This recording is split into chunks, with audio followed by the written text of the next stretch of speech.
I will now draw parallels between the film The Second Mother, which we are studying today, and Muirhead's subsequent film entitled Don't Call Me Son. In this way, you can also have an idea of how Muirhead continued to address some of the themes approached in The Second Mother, more specifically the representation of mother figures from different socio-economic backgrounds. Don't Call Me Son was released only 1 year after The Second Mother, so Don't Call Me Son was released on the back of the success of The Second Mother, and it was exhibited internationally, including at the BFI Film Festival in London. So it's almost impossible not to make comparisons between the two films in order to understand the director's preoccupations with intersections of gender and class. Don't Call Me Son is loosely based on a true story and centers on Pierre. In Brazilian Portuguese, we say the vowel at the end of the name, so it's Pierre. So it centers on Pierre, a 17-year-old boy who abruptly learns that he was kidnapped as a baby at the maternity hostel, and that the person who raised him, the only mother he knew, is actually his kidnapper. Dani Nefusi is the same actress who plays the role of both mothers, the biological one and the one who kidnapped him as a baby and goes to jail. Like The Second Mother, Don't Call Me Son is set in São Paulo City, but takes place primarily in the domestic sphere. There are shots of characters interacting in the kitchen, the living room, the bedroom, as well as scenes that show Pierre, the protagonist, in the bathroom. So, like The Second Mother, the Don't Call Me Son explores the internal domestic environment and the family unit to address recent changes in Brazilian society, including the new middle class that I mentioned earlier.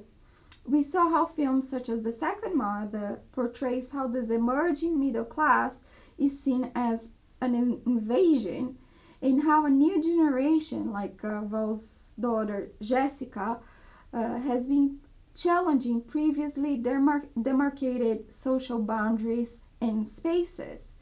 Like Val's daughter in The Second Mother, Pierre in Don't Call Me Son also stands for this expanding middle class. Therefore, Pierre is also engaged in class conflict. Pierre does not belong to his biological family, and the film extensively explores Pierre's feelings of displacement in an upper middle class environment. In this sense, Pierre undergoes a very similar displacement to the one experienced by Val's daughter in The Second Mother. Both films portray a character who goes from living in a working class family environment and find themselves living in an upper middle class household in São Paulo. There is a stark contrast between Pierre's houses. The house of the mother who kidnapped him is not as fancy as his biological family's house. Pierre's biological family offers material comforts as an attempt to overcompensate for his struggles, which backfires because it ends up only overwhelming him. Here's a picture of them going shopping with Pierre, showing how Pierre refuses to embrace the lifestyle. The film Don't Call Me Son offers a comment on the crisis of the family unit and the inability of money to compensate for the absence of parents, which is also a theme present in The Second Mother. In The Second Mother, we have Val, who left her daughter in the Northeast to raise her boss's child, who in turn also had unavailable parents. So in Don't Call Me Son, when Pierre's biological parents show him the house or when he meets his extended family, There are many voices and ambient noises creating a sense of chaos that alienates the protagonist, that alienates Pierre. Here is a screenshot of a scene in which his biological family is excited to see him, but it's all too chaotic for someone who had just learned that he was stolen as a baby, and the person who he thought was his mother was now in jail. So his life turned upside down.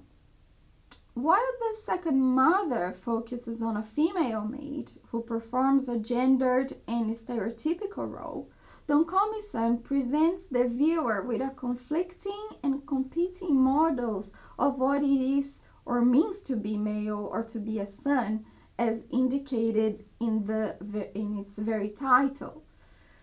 This tension is played out in the relationship between Pierre, his biological father, and his younger brother. His younger brother fits the stereotype of a Brazilian upper middle class schoolboy and lives up to more traditional expectations of what a male should be. So Pierre, his younger brother, likes football, he flirts with girls, and he takes martial arts classes, which are very popular in Brazil. Pierre, on the other hand, dresses up in drag and his sexuality is fluid. He's attracted to both boys and girls. So the film is very much about belonging, acceptance, and identity building. The viewer witnesses of Pierre's transition from negotiating his sexuality to facing the threat of losing his identity altogether. People literally start calling him by another name, Felipe. So both the second mother and Don't Call Me Son exhibit tension surrounding mother figures. The one who raises the children versus the one who gives birth to them. Actually, both original titles make direct or indirect references to the mother. The original title in Portuguese of Don't Call Me Son is Mãe Só Há Uma, which translates as There is Only One Mother, and refers to the fact that Pierre only validated one person as his mother, the one who kidnapped him.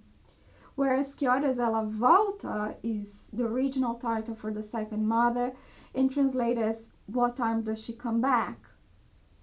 We learn about the meaning of this question when Jessica says that as a child she would miss Val, her mother, and used to ask, what time does she come back? So actually she here refers to Val, her mother, who migrated to São Paulo to work as a domestic worker.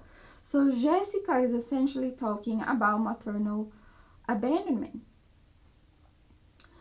Then we learn that Jessica herself has a son, and she left the son in the Northeast to study in São Paulo. But Val wants to break away from this transgenerational cycle and wants her grandchild to come to São Paulo to live with them.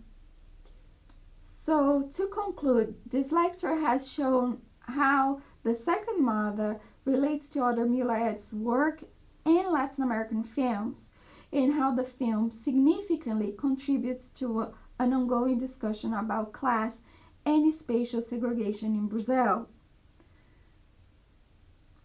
Through the conscious exploration of the domestic sphere, the second mother points to the fact that previously demarcated spaces such as the swimming pool, the kitchen, and the maid's room are portrayed as sites of power struggles in the context of the expansion of a new middle class in Brazil.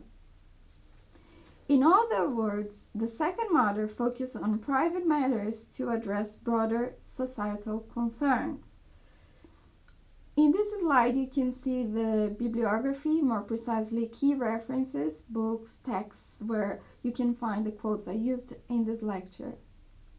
Those texts are very helpful when studying the second mother and more generally the portrayal of the domestic worker in Latin American cinema.